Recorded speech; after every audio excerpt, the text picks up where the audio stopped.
And today, mag-join tayo ng walking tour around CCP. So makikita natin ang ilan sa mga brutalist architecture designed mostly by Leandro Locsin, the cultural center of the Philippines.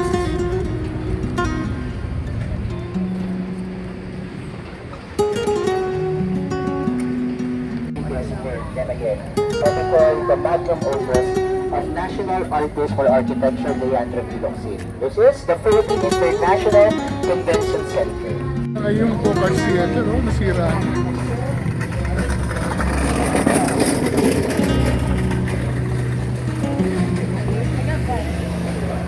Mga senyor, it's Pasinaya Weekend this 2026 and today we'll be joining the CCP Walking Tour, Art Appreciation Tour. So itong brutalist na mga architecture na makikita natin plus some artworks, art installation around CCP. So samahan nyo na ako as we go through the CCP Walking Tour ngayong Pasinaya 2026. Let's go!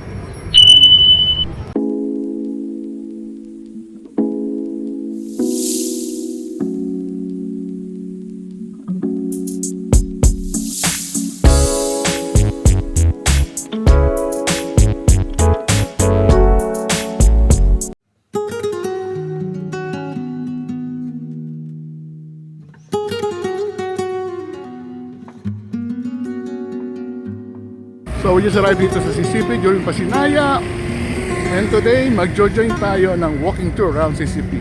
So makikita natin ang ilan sa mga brutalist architecture designed mostly by Leandro Locsin.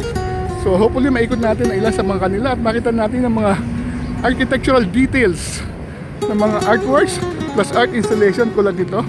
I think this Orlina and some other like this during this Pasinaya 2026. Excited na ako.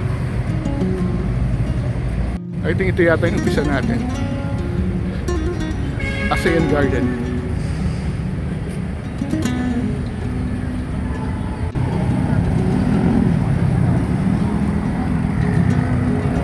Ito yung walking tour. Yes. Joseph Bautista, nag-register pa. Wait lang. Ito ba yung ikutin natin? Ay, hindi kasama Coconut Palace. Hindi kasama Coconut Palace.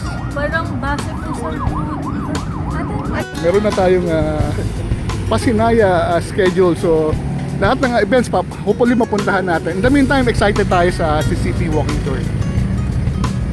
Hintay muna tayo. 10 o'clock pa naman. It's 9:30. Dito na yung mga ilang participants. Till 9:48. Start at around 10 a.m. At ang ating guide ay si SJ.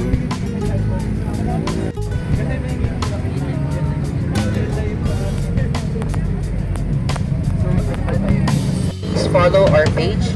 We are on Facebook and Instagram. What we do as the Heritage Collective is we are a consultancy firm. We've been doing projects, ventures, and experiences for the love of Philippine heritage. So that's our advocacy, the preservation and promotion of our Philippine heritage. So we're mostly based here in Manila, and we've been doing projects like, let's say, cultural mapping workshops. We also do any activities na may kinalaman sa pag-document ng ating mga heritage. That includes yung heritage sites, even intangible cultural heritage. And for the most part, if you ever check our page, ang makikita nyo po doon kadalasan ay mga tours. Kasi parte ng aming consultancy work ay to come up with experiences, meaning mga trails and walks and tours, no? Laging ganun yung terminology. It is interchangeably just being used, no? Experiences, trails, and tours kung saan yung mga lesser known na mga or maybe off the beaten path pagdating sa ating heritage, like neighborhoods, particularly in Manila, for example, baka nakapunta na kayo sa Intramuros, yes or no? Pero how about other places that we know, for example in Manila na hindi nako-cover, let's say other districts like Paco, Ermita. I live, by the way, in San Nicolas, which is the older section of Binondo. Maybe nag-Binondo na kayo for a food crawl experience.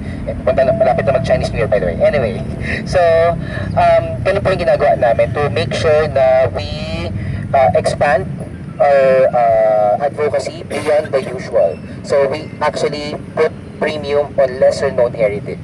So that's the reason why we're grateful for the Cultural Center of the Philippines that we are able to do this trail, which is never done. Diba? First time nyo ba magtutur sa CCP? Diba? So parang hindi siya laging ginagawa, and we are grateful for the trust of the Cultural Center of the Philippines to make this happen. Actually, yung team namin nakagawa na rin ng ganitong trail here in the CCP complex 2 years ago with the Design Center of the Philippines naman. So we tried to also visit yung ilan sa mga buildings within the complex, including the PICC. But for now, as you can see, lots of developments are happening within the district. I mean, this complex, the main theater itself is under rehabilitation, and hopefully it gets done soonest, kasi this year ang target. Let's hope for the best. At masilayan na ulit natin ang main theater ng Cultural Center of the Philippines. So pakilala ko lang ilan sa mga teammates namin for today. From the Heritage Collective, I am with my teammates na kasama kong magdaldal at magkwentuhan sa inyo. Please say hi to Jason. Also kay Mark, future doctor. Pero ngayon, ano yung napas mo na? Yeah, he's an occupational therapist, kakapasa lang niya. Yay! Magandang umaga. Morning! Tapos, turn to the person sa kabila naman. Sabihin nyo, Happy Arts Month! Happy Arts Month! Yan, sineselebrate po natin ang pambansang buwan ng sining, kaya ginagawa rin ngayon ang Pasinaya 2026. Ang purpose ng Pasinaya 2026 is to become an open house festival of the CCP, which has been around since 2005. Maraming activities na nangyayari all over the place, and sana hindi lang itong event ang atin na ninyo. Maraming mga workshops, may mga art market, meron din mga talks, may mga film showing, and of course performances. That's what I really love to see also on a personal level. And I've been an attendee of Pasinaya myself for the last more than a decade. So we've been supporting also the CCP on our own right, no? And finally, we are given the trust, and we're grateful then again to be given this opportunity to do a tour here within the Cultural Center of the Philippines complex. Again, I'm Stephen. I'll be your main guide together with my teammates from the Heritage Collective. Ang mangyayari is iikot tayo sa buong, more or less, for the most part, yung areas ng CCP na may kinalaman sa mga arts, no? Arts in terms of sculptural works, arts maybe in terms of landscape architecture, but of course in terms of architecture, isa sa mga draws ng Heritage Collective is to highlight na yung mga gawa ng ating mga national artists. Are you familiar with the national artists? They're given that prestige, meaning they've garnered a lot of parang recognition and even contribution for the development of Philippine arts and culture. That's why they are given the title National Artist. So that would be in terms of sculpture, visual arts, even architecture, and maybe in between also literature. No, we will also be discussing that. So, bigyan ko siguro kayo ng context about yung background mismo ng lugar kung nasan tayo ngayon. Once upon a time, doon pa magsisimula, there was nothing here. It was devoid of anything because it was all water here. What is the body of water that's surrounding us right now? It's Manila Bay. Okay, so this was all Manila Bay, and maybe the only story about this, maybe in 1898 there was the Battle of Manila Bay, and also yung galleon trade that took place between Manila all the way to Mexico. It all took place within these waters. Eventually, by the 1950s, or wait, before that, no, even during the American colonization, nagkaroon ng reclamation here to build the famous boulevard that we are in right now, which is the Rojas Boulevard, previously called Dewey Boulevard. So that's also sitting on a reclaimed land. So that is around 1900s onwards. By 1950s, after the war, we're situated technically right beside the Philippine Navy headquarters, and this is actually allotted by virtue of an executive order. Now this is allotted as an extended version of the Philippine Navy headquarters. But things have changed in terms of its destiny by 1966, and of course we could never discuss the development of the CCP without this person. She might be controversial for many, but maybe objectively speaking, this lady is proactive in terms of mga gusto niyang gawin sa buhay niya. The name is the First Lady Imelda Romualdez Marcos. So back in 1966, nagkaroon, and yung year na yon, doon yung start ng administration, yung first term ni President Ferdinand Marcos Sr. Inside the house in Makati City, sa bahay ng isang prominent lady na nagngangalang Alice Cosseteng. Yeah, maybe you're familiar. Siya ang actually nanay na former Senator Nikki Cosseteng. So bahay nila sa Makati. And that house was recently also finished by this prominent architect as well by the name of Leandro V. Locsin. So, by the time na nanalo si Ferdinand Marcos Sr., nagkita-kita ang mga cultural workers, mga painters, mga sculptors para i-discuss ano yung magiging development or future of Philippine arts. During this time, wala pa tayong official na national theater. Usually ginagawa ang mga theater activities sa mga kalat-kalat na mga areas. Namely, let's say, maybe you've been to these places. Film Life Theater along UN Avenue is now demolished. The FEU Auditorium in Sampaloc, in Moraita, among others. So wala talagang distinct na place for a national theater. During that dinner, in 1966, pinag-usapan, nag-steer ng debate doon si Mrs. Coseteng, kailangan na natin ng isang national theater for us. Sino bang gagawa nito? At hanggang din in-attendance again lahat ng mga artists. So, to cut the long story short, the proactive na si Imelda Marcos, dinecide na i-commission agad that night si Leandro V. Locsin to start the building of an area here that used to be the Philippine Navy headquarters supposedly, at eventually i-expand siya to become a national theater. Okay, a complex that's dedicated for the arts, and that began then again through an executive order number 30 signed by President Marcos, and then 3 years after, the main theater was built here. Okay, so yung development basically ng theater to would be centered on this building, and then parang ang punto, it was like a sculptural work in itself na may enjoy ng mga tao. It's like the head of a body kung saan kung meron pang developments behind this area and surrounding it, talagang siya yung center. But of course, things would not go doon sa favor na ito dapat yung magiging central. Kung alam nyo, further down, ang dami ng reclamations na nangyari. Kaya hindi na siya yung central figure here. Nandun na yung MOA, nandun na yung Asiana City, etc. But despite the fact, even people na nagpapass by dito sa Ross Boulevard, meron pa rin dating ang ating cultural center of the Philippines complex. And throughout the years, no, ang daming developments dito depending on the administration. So, maraming developments na hindi na siya actually part ng original plan ni national artist Leandro V. Locsin. And yes, he eventually became a national artist for architecture. So, for example, this space where you're in was just added here around 1990. It was not intended to be this one, no? Dapat parang siyang long promenade all the way down hanggang sa ma-reach natin yung Manila Bay. Pero due to some developments, ang nangyari, meron na tayong Harbor Square. Sino kumakain sa Harbor Square? Iba naman na yung peg doon, more on restaurants na, etc. Pero in order to somehow give value in terms of the arts, this garden was put up here. So let me discuss with you this area we call nowadays as ASEAN Garden. This would be different from another term which is Liwasang ASEAN. O parang tinagalog lang, no? ASEAN Garden sa kabila, Liwasang ASEAN. Okay? Pero nauna actually itayo ang Liwasang ASEAN then next year. What's featured here, and that is where we start our art appreciation, merong mga sculptural works, and then let's begin ladies first. Personal journey and spiritual journey. So ang title nito, ASEAN Sparkle, which was put up here in the year 1997. So ang peg dyan, that was I think a year before the centennial of Philippine independence. So this was put up here para magkaroon ng parang landing whenever somebody as a pedestrian would go all the way to the CCP Main Theater. Merong smooth transition na may garden. Kung nakikita nyo kanina may mga nagja-jogging. So coming from the Baywalk, tapos pupunta dito Pearland, so kaya ginawa itong garden na ito.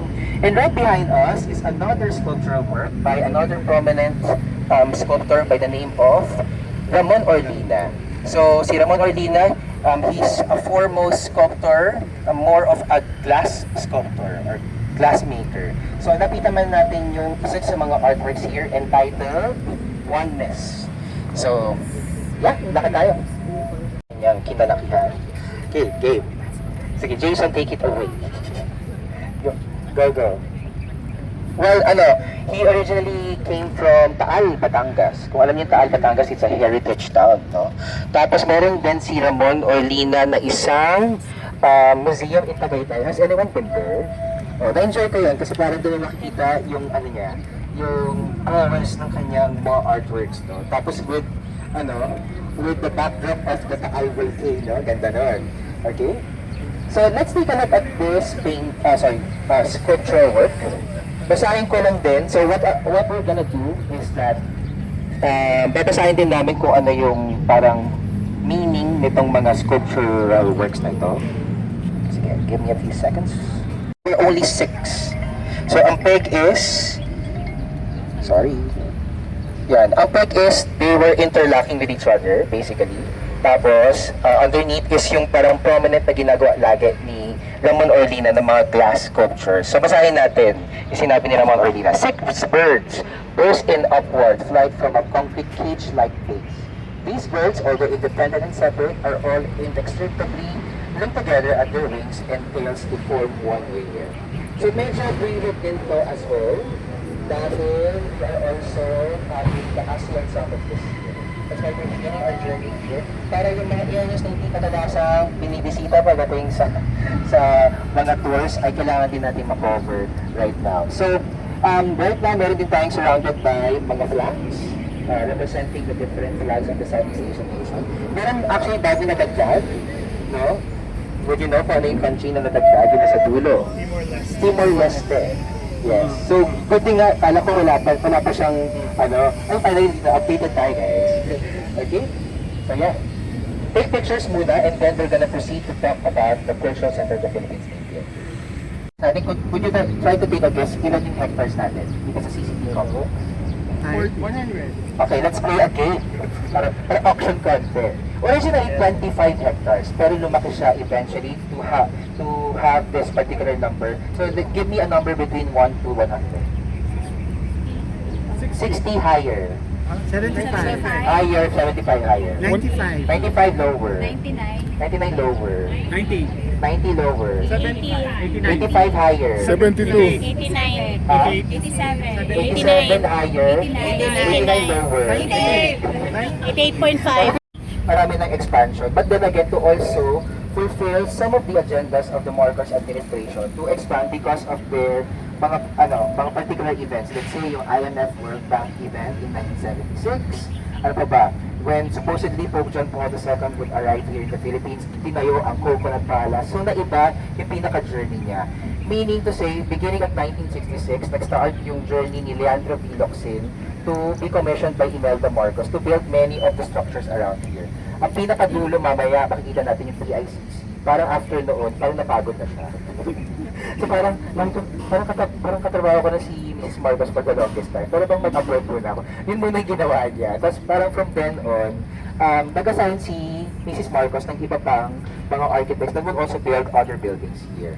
But of course, we need to highlight the central figure here in CCP, which is no less than the main theater. Lapit tayo doon. Okay? Follow me. Ang Cultural Center of the Philippines, the main theater. So dito nag-umpisa lahat, 1968, 1969. Tinayo yan dyan ni Madam Imelda Marcos. So maririnig natin details from Stephen as we continue our tour of the Cultural Center of the Philippines. Yan ang Cultural Center of the Philippines. It's supposed to be built in Quezon City, and I will show you ano yung original na form niya. Ang tawag dati is Philippine American Cultural Foundation Theater. That was supposed to be built in 1961 sa kanto ng Quezon Avenue and EDSA.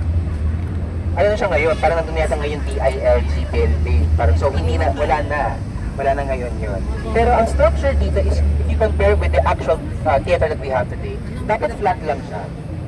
Parang, saka maliit lang siya. Hindi siya ganyang kalaki. Okay? So, naiba yung arrangement niya because of the needs nga na mas malaki siya and it's very prominent. So, still, inassign pa rin to build this is national artist Leandro Pilos. Of course, before di pa siya national artist. But because of the body of work that he did along the way, naging national artist siya. Ngayon, let me also introduce yung concept ng architecture na laging ina-associate dito. Would you guys be familiar dun sa anong klaseng style ng architecture itong Brutalist. yun? Some of you are aware of it. Brutalist. So, bakit brutalist? Brutal ba siya? Ano ba? Normally, actually, ang concept ng brutalism in its, let's say sabihin natin layman's term, parang tough love. ng architecture. So sana, ganun ko siya explain, no, para mas layman's term. Kasi pag sinabi natin yung mga volumes and the longitudinal, whatever things, masyadong malalim. So pag-usapan natin yung tough lang pagdating sa architecture. Meaning, in terms of yung honest lang niya na look, as is, no? Brutalism is, ang ibig sabihin niya, parang as is na. Wala ka nang ibang idadagdag. Parang, ang pinaka DNA niya is a French term called beton brut, meaning raw concrete. So imagine nyo, pag napatayo kayo ng bahay, semento lang, buhos lang, yun na yun. Yun talagang pinaka-essence ng brutalism. But what else can I add about brutalism? So, it talks about unfinished concrete nga, and functionality. Yung functionality meaning, actually, minsan lumalabas pa nga yung mga plumbing, etc. Part yun ng konsepto dati, konsepto ng brutalism as well. What else? In terms of mass, mga shapes, yung the sense of heaviness, yung mass, yun din yung masyadong in-exemplify sa konsepto ng brutalism. Ngayon, yung style na yun, it's more European in style, yung concept na yun. That's why this is made Philippinized, I would say, by Leandro Locsin, by manner of floating volume. Please say the words floating volume. Floating volume. Thank you, class. Kasi yan yung in-exemplify talaga ni Leandro Locsin sa mga karamihan ng mga buildings na ginawa niya. Imagine, may isang block, no? Tapos it's somehow like floating. Do you try to, syempre ngayon it's under rehabilitation, pero yung mismong block on top, yun talaga yung dapat supposedly umaangat. Diba? Tapos tingnan natin siya bilang isang sculptural work. And in fact, may mga comments ang mga critics about it sa pagkagawa ng tanghalang pagbansa. Again, that's another term for the CCTV intent. It is undoubtedly Locsin's most daring and dramatic sculpture. It is a most remarkable phenomenon of architecture, a great massive block of stone that seems to have been lifted up into the air and to be lightly poised there, sustained without effort. Sinabi ito ng another national artist, but for literature, si Nick Joaquin. Sinabi niya yun related to the CCTV theater. Ngayon, I'll give the floor to Jason to speak more about the essence of the main theater. So, thank you, sir, for describing the important, what the brutalist look of the CCTV. Especially, Leandro Locsin emphasizing visual levitation over heaviness and again, proportion over aggression. So why is it so important, the CCP? Because when the CCP finally, the building rejects excessive ornamentation, relying instead of pure form, void, and light to assert authority. So it pretty much looks like a normal like a bahay kubo, as you can see here, because that's what his inspiration came from. So, but inside it are four main theaters. The CCP holds four main theaters, one of which is Tanghalang Nicanor Abelardo. It is designed for opera, ballet, and orchestra and larger productions, and it is named after a national artist for music. Nicanor Abelardo. Alright. The second one is Tanghalang Aurelio Tolentino, a medium-sized theater, but hence called the Little Theater. But it is dedicated to drama and spoken theater, named after a national playwright. Sorry about that. Aurelio Tolentino. And third, the Tanghalang Hussein Patute, smaller, intimate venue, hence called experimental theater. As many of you know, many more people are actually going to experimental film. So this might be very important, small, but very impactful for our generation, especially us. And it is used for poetry, experimental works, and lectures. Named after master of Filipino poetry and the first king of Balagtasan, Jose Corazon de Jesus. Or Hussein Patute. Very good. Similar in function to today's black box theater sooner or later down the line. And lastly, the Tanghalang Manuel Conde. Which is now the Art House Cinema. Parang dati na-encounter ko siya, Dream Theater. Ngayon, CCP Art House Cinema. So itong mga venues na to, yun yung nasa loob. And tanongin ko kayo, sino na nakapasok sa loob ng CCP Main Theater? At ano yung mga events na inattendan ninyo? Can I hear from you? Cinemalaya. Ako po ay taong Cinemalaya. Pag August, at kumuulan ng paligid, nandito pa rin ako sa CCP. How about the others po? Swan Lake. Swan Lake. Swan Lake. Wow, that's so classic. How about not yet Ate Vibs? Mga ballet, no? So we have also mga national performing arts companies that they're having the Main Theater as their parang residence, no? Okay. Ngayon, pag-usapan din natin konti ilan sa mga artworks. One prominent of which, or before I show it, siguro parang din medyo ma-miss natin, no? Kung ano yung itsura ng loob ng main theater. Kaya sinabi ko, Services of the Spanish authority, and at the same time yung Vicente Manansala and works of Malang Santos. They are all inside.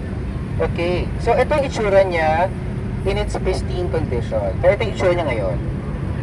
Under rehabilitation.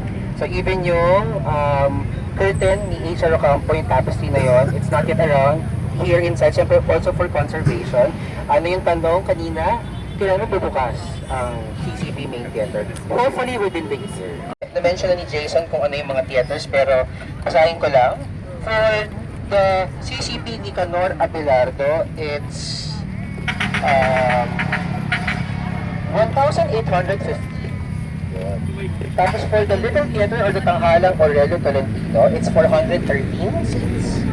For the Tanghalang Jose Batuto, it's about up to 240 seats. So yun po ang ating seating capacity if ever you wanna rent it out ng ating cultural center of the Philippines. Natin ay fountain. So,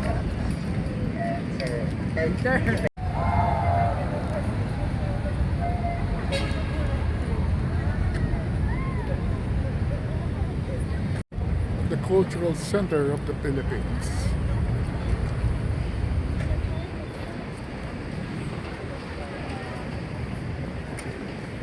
Liwasang kalikasan of the cultural center of the Philippines. Pero palang ganito.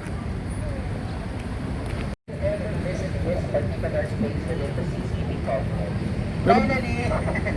Ano, may iba pa tayo na activate para nag-unlock tayo sa games, no? Ito na, nandito na tayo sa isang lugar na kung tawagin ay formerly Liwasang ASEAN. So then again, ito yung mas matandang ASEAN na garden. Sa kanilang dinagdag yung 1997 na version on that side. But before nagkaroon ng Liwasang ASEAN dito, may isa pang tawag dito. Eh, makikita siya sa parang, I would say, parang archaeological. Yun na yung ano niya eh. Yun na yung point niya. Yung archaeological excavation kung saan nakatapak na yun si Kuya Otter. Tingnan nyo to, may circular thing tayong makikita at parang faded na siya. And this took place here before sa Liwasang ASEAN. Ang tawag dito sa plaza. Pero nakikita nyo ba kung ano yung word that it resembles or it spells out? May nakalagay dyan Philippines. Pero pag binuo mo yan, may year here. Do you see it? 97. 1974. Field There was side? an event here within the CCP complex that's quite para a big thing, no? In Miss Universe? 1974. Miss Universe. The Miss Universe pageant. Yes. Okay, so this was once what we call the Miss Universe Plaza. Wow. So in terms of layers of history, Miss Universe Plaza. Universe Plaza. Kasi dito ginawa yung mga introduction ng mga beauty queens per country, dito siya ginawa. So, Miss Universe Plaza. Next is Liwasang ASEAN. Next, and today, ang tawag na ngayon dito ay Liwasang Kalikasan. So,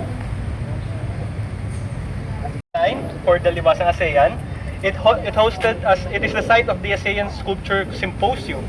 As we go down later down here, we will see certain sculptures made by different people. Philippines own there's Malaysia's Reza Piada, Indonesia's Gregorius Siddhartha Sogidjo, Thailand's Kamol Pausavadasi, and lastly Brunei's Awang bin Satay. So if we go down here, we see again six people, because again during 1989 only 6 nations comprised of the ASEAN. So if we go down here, we will see all those sculptures. So an example is yung factory. And before the Pasinay started, there also the CCP also held the Pacto Pavilion in that place of sa ground floor nila. nakakaalala niyo 23. So ang title ng exhibition na yun ay Tanod Lupa. If you know what Tanod means, guardians or so parang di ba mga tanod sa mga barangay, no? Tanod or tagabantay. So normally kasi ang perspective natin sa mga kapre, sa mga aswang, etc. parang negative. Pero apparently, parang somehow break din yung parang colonial mindset natin noon na itong mga to ay nakakatakot. But back in the days, they were considered as guardians of nature. So they flanked many of the mga trees around. So meron pa doon. So basically, dalawa yung layers ng sculpture works you're gonna see here. One from 2023, the recent one, to the ating mga duwende. Yan. Pero behind them are some sculpture na ginawa nga ng tulad sa mga ating ASEAN artists. Pakita ko na lang one by one. These are the works of Imaw, Duwende. It is entitled Growth and Prosperity. Tapos kung sa ating kasi na-represent na anim din, it is entitled naman, yan, Emergence. Okay? Next is, ito ba yung isa? Hinanap ito? Yes, yung parang chisel. Okay. That one naman is entitled Monolith by an artist from Malaysia. So these areas, pero actually itong garden na to, or this space,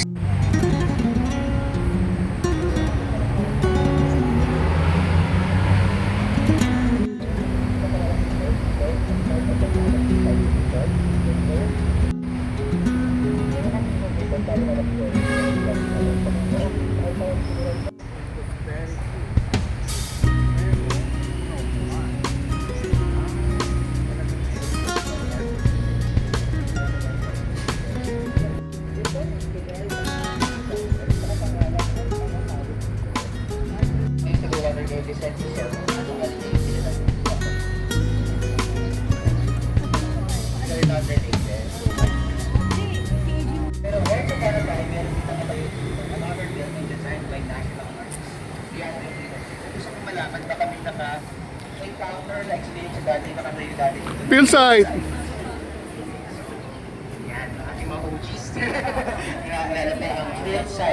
It used to be a trade and trade exhibition center, but it was eventually demolished. So, ito yung dating location here tawag ng Philsite. But at Ali Theater, again, ito yung MBC Group, which handles iba't ibang mga radio stations like DZRH, Love Radio, what else? Yes, FM.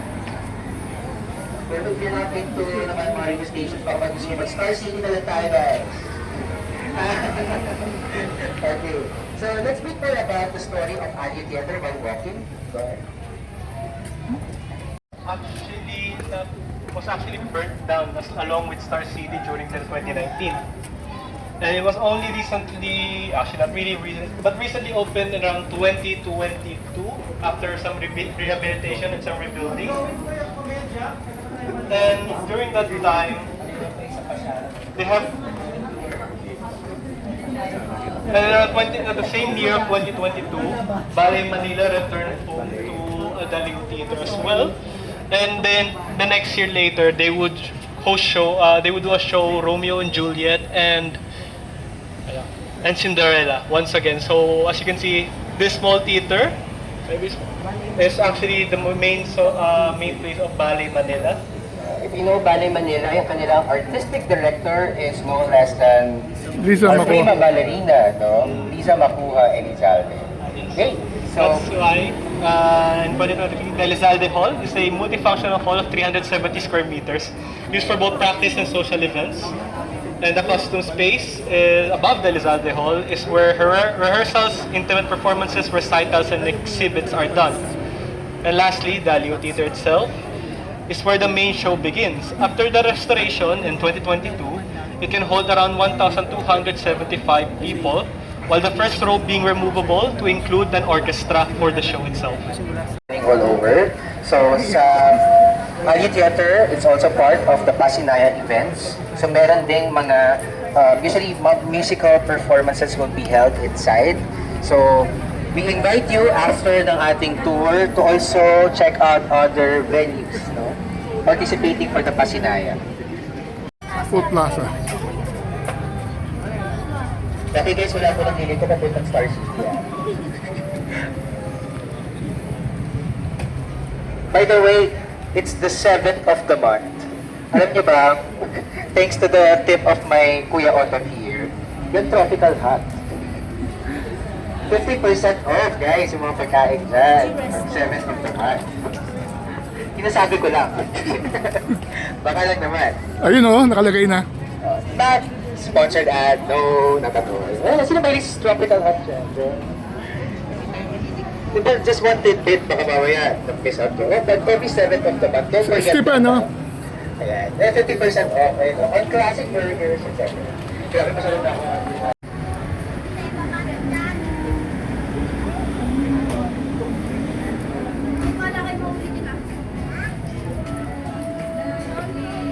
Activities.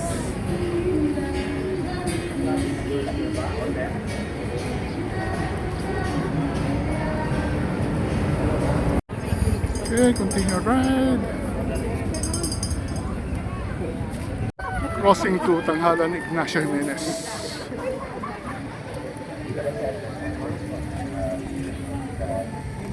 The Black Box Theater.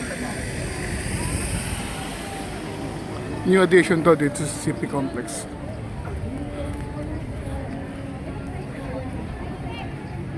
Maybe this time, lahat ng mga structures dito sa city. But meanwhile, I mentioned earlier about Magdalena Calandoni, yung kalye na ito. So this would be discussed by, yeah, Carl. So may idea po ba kayo sino si Madam Magdalena? May pamadam. Or parang Madam Imelda Marcos lang yung pumapasok sa Bulacan. So si Magdalena Alandoni ay hiniganon writer. Siya po ang gumawa ng ang mga tunog sa isa sa Bulacan nung kanyang kabataan ng 16 years old.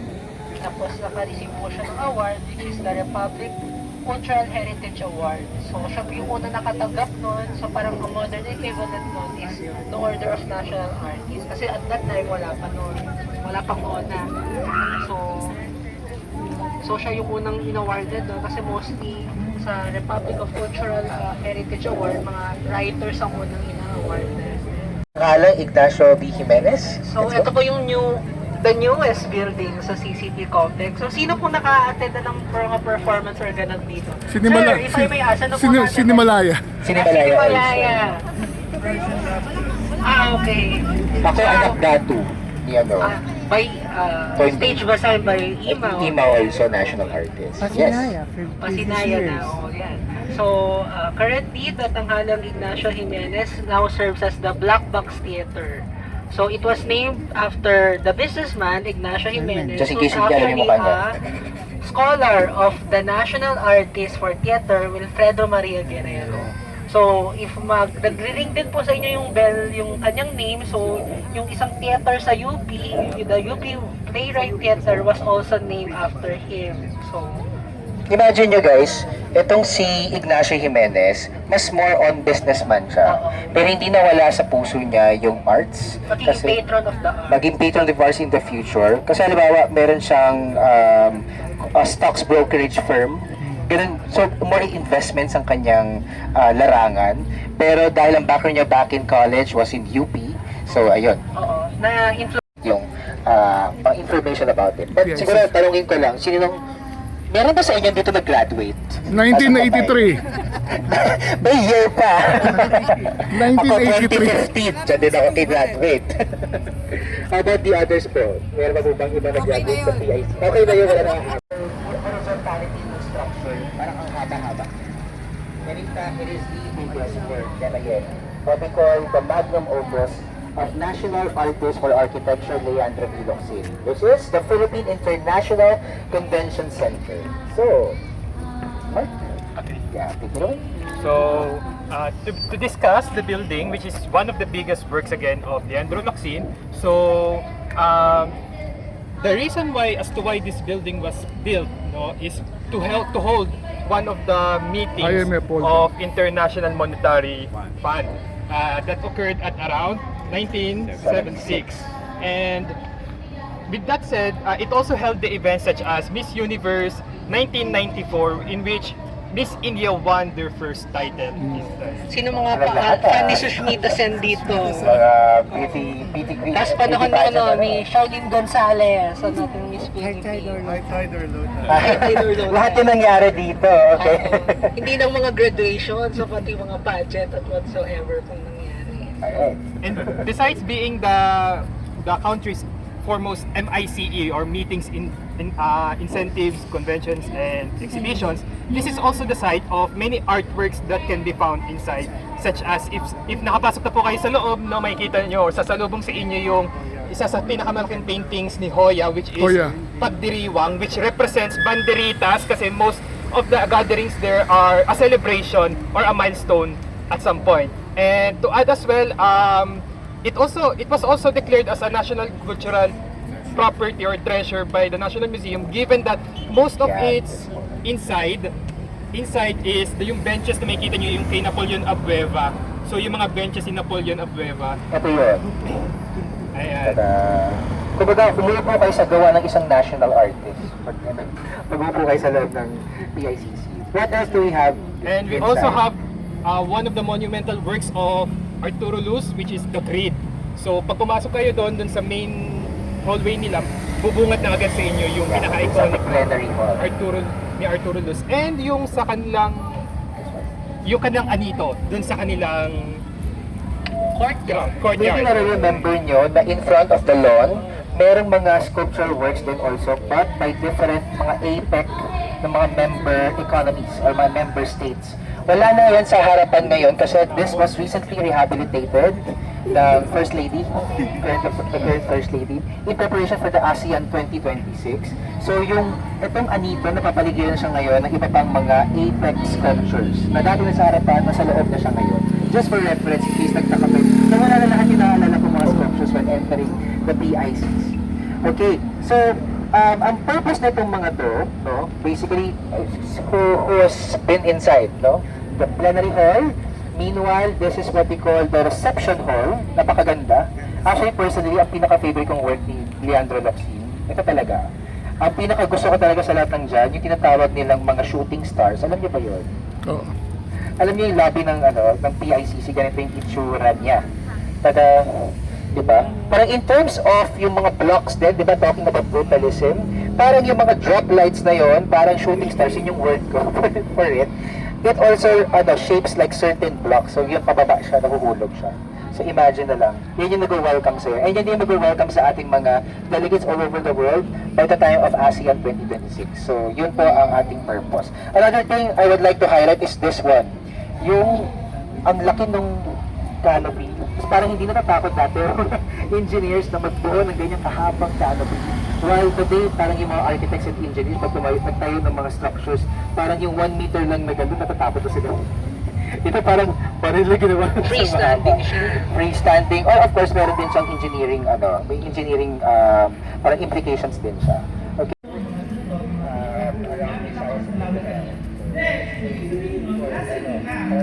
Theater, also known as Tanghalang Balagtas.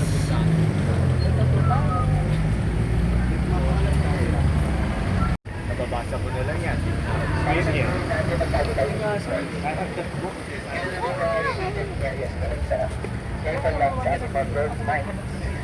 Ngayon po, Cars Theater, nasira na.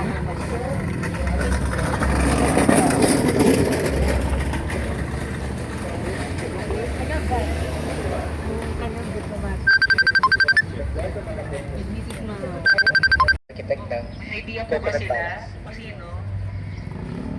Before ko pakilala yung architect na yun, baka na-experience natin lagi yung isang work of national art without us knowing. Manyosa. So the architect is, yes, Francisco Manyosa. Francisco Manyosa, also known as Bobby Manyosa. Bobby. Alright?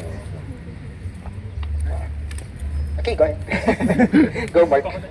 Yeah, Coconut Palace. Okay. So, to give you an introduction. Introduction muna si Bluetooth lagi. So, Sorry. to give an introduction of the building, the Coconut Palace was designed and architected by national artist Francisco Manyosa. No? So as Stephen said, no, he was also responsible with the vernacular structures, which is an example of it. He makes it modern dun sa LRT stations, LRT1 line stations. No? So bakit nga ba meron tayong Coconut Palace? No? So this was specifically made for the purpose of the visit of Pope John Paul II noong 81, 1981, supposedly. supposedly. However, Pope John Paul did not did not live or di siya nagstay dyan sa building na yan, given that it was too opulent for him, given that it was large and it was huge. So, and the reason with that, no, kasi makikita nyo sa loob pag pumunta kayo doon, yung mga furnitures doon are really entirely made of coconut. So, and This one, capuchins. you may take a look. Ayan. Ito yung pinaka-staircase niya. Kung makikita nyo po, puro coconut sila dyan. No? Puro local yung kanilang ginamit na materials. And one of the biggest rooms there is called Ilocos. No? So, bakit kaya Ilocos yung pinakamalaki? No? So, given that it was built also as well during the time of Ferdinand Marcos Sr. To add as well, no, yung kung makikita nyo dun sa kanyang bubong, it also resembles asalakot daw. Kasi pa-octagonal yung kanyang shape sa labas, no? Look at this. Ito naman drone shot. Take a look. Yan siya. Parang laging it resembles something mga hexagonal shape na mga things. Kasi parang imagine nyo, pag kumakain kayo ng niyog, ay buko, tinatapos siya, side. Sorry. Hanggang sa makabuka ng hexagon. Kaya normally ganyan daw talaga yung peg. So ito yung drone shot ba or yung aerial view. Okay. And now its purpose is to be said to be tirahan o pwede siya maging residence ng Vice President of the Philippines. However, since some katulad nila ni Robredo and ni Sara Duterte, they don't really stay or live there given that mahal din yung kanyang price to stay in there. Yung rental. And yung maintenance and yung rental. It's actually managed right now by the Government Services Insurance System, GSIS. And so now, ang kanyang purpose is again is listed by GSIS and it's considered as a cultural property, important cultural property by the National Museum. Alright. Building. Controversial. That's Why? Bakit controversial? Kasi as we have seen nga po dun sa liwasang kalikhasan, may remnant po tayo ng logo ng Miss Universe 1974. So, actually this building was initially, the materials of this building was initially supposed to use for the new National Museum building that was supposed to be located at the back of the main theater. Pero because of the necessity of hosting this pageant after Margarita Moran won in 1973, they had to repurpose the materials for that building to create this building. So what is Folk Arts Theater? So at the time of its completion, after 77 days, it is the largest single-span building in the Philippines. So it's basically a covered plaza. So medyo kamukha niya actually si Philside. If sa mga members po natin na nakakaalala pa sa Philside, ang only difference lang po is sa Philside kasi ay close, tapos numerous yung kanyang columns. Ito kasi apat lang na sloping columns across all the side, tapos 100 meters siya all throughout. So imagine nyo, yung buong size nitong Folk Arts Theater, again, the largest single-span edifice in the country, is 100 meters by 100 meters, meaning 10,000 square meters, isang hektarya.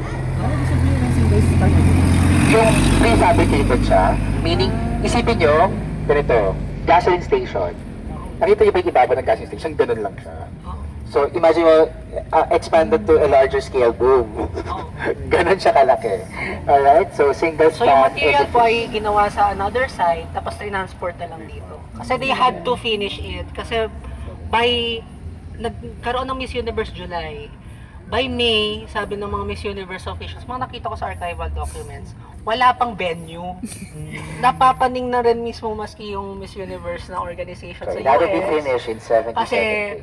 wala pang venue, nag-announce na tayo, okay, Philippines will be hosting. So after 77 days, so nakagawa ng milagro si Madam Imelda at saka with his favorite architect, Leandro Locsin. So at that time, nung inaugurate po ang building, there's this grand parade Kasaysayan ng lahat. which is This kasaysayan one, ng look at this. lahi. So, which is a modern retelling of our nation's history. So, it's like a modern propaganda on these international delegates and the dignitaries, heads of state, retelling our history from pre-colonial to the Marcos or the new society. So it's about 20,000 na mga participants yung nag-perform for this event. So kung bakit actually available siya online, nasa Yes, YouTube yes, siya. After ng It's actually pandemic, medyo directed- naglabas na po ng mga materials. Yeah, and it's also from the directed by another national artist for Roberto Avellana. for cinema and theater. So look at that. So yun yung parang inauguration for this building. And one trivia about it, when this was inaugurated, it was July 7. Tapos it was finished in 77 days. Ano yung mga similar na mga ano?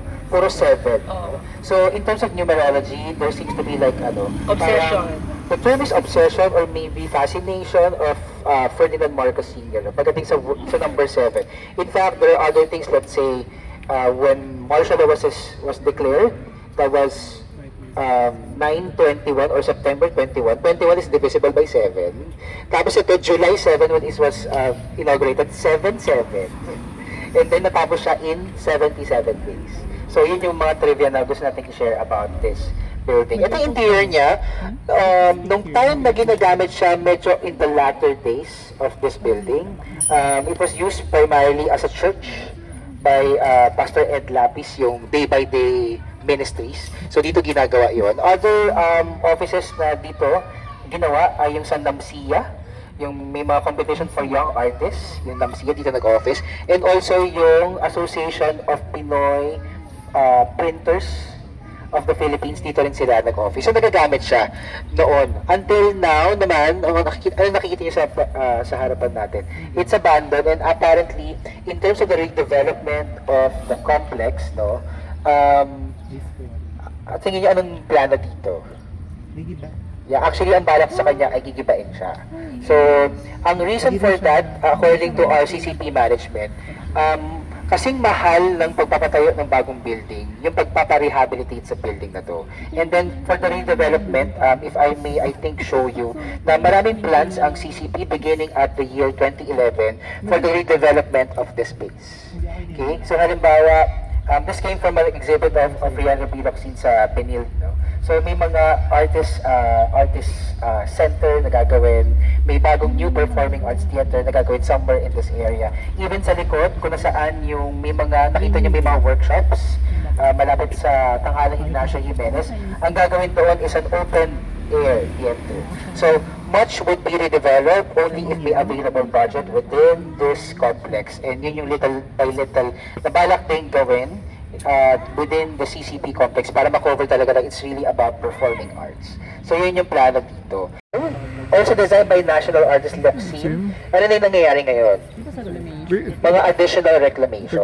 So it might also affect, no, in terms of yung integrity ng complex, yung reclamation, pero maybe for better or for worse ang concept nito. Kasi nandito na yung area kung saan tayo ngayon. Again, this is the Coconut Palace, and then ito yung area na i-extend. Meaning, from here, even behind that Coconut Palace, may extended pa. Pero that's no longer part of the complex. It's part of a commercial complex. So, would that be for better or for worse of this complex?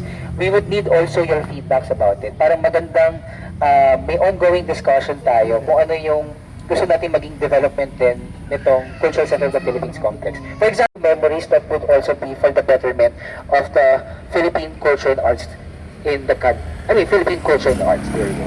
So on that note, basahin ko na lang yung parang pinaka-final statement. Also coming from our national artist, Leandro V. Locsin.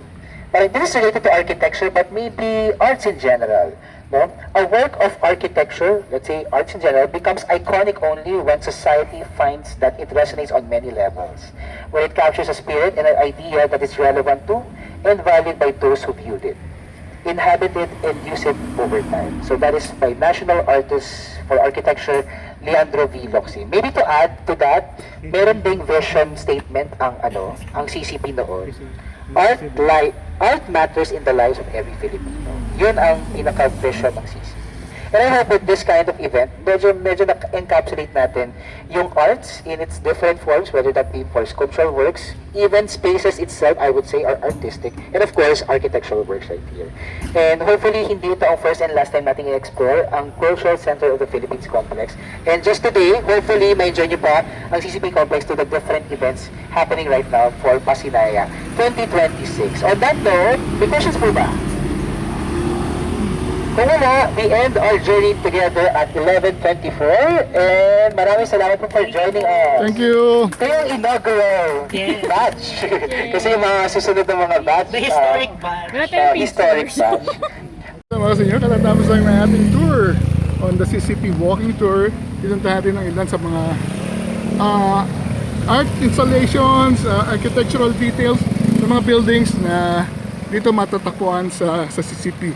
So I'm very happy na ginawa ito ng Cultural Center during the Pasinayo weekend, and we were able to learn a lot about the history of these places, from the Cultural Center to the PICC to Pocas Theater at iba-iba pa mga details ng mga nagagandahang building na karamihan ay ginawa ng national artist na si Leandro Lacsin, at nagpapakita ng kakaibang detalye ng based on brutalist movement. So ngayon natapos na, I just hope na makukontinue ang preservation ng mga buildings na ito to be able na nagre-reflect ng isang mahalagang past ng Pilipinas, magandang kinabukasan. Although remains ang kanila ay more than 50 years ago, 50 years old, still standing pa rin at ini-enjoy ng mga bagong generation. Nakita natin maraming mga batang interesado.